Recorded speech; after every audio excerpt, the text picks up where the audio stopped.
يفوح ودلائل عظمته في الكون تلوح.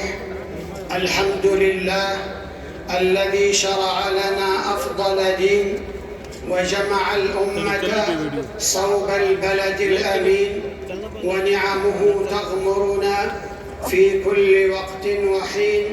وأشهد أن لا إله إلا الله وحده لا شريك له رب العالمين، وأشهد أن سيدنا ونبينا محمدًا عبده ورسوله النذير المبين، صلى الله عليه وعلى آله وصحبه أجمعين.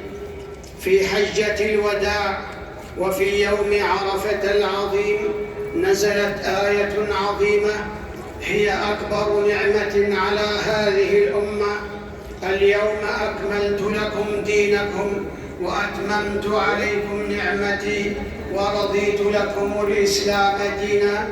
ومات رسول الله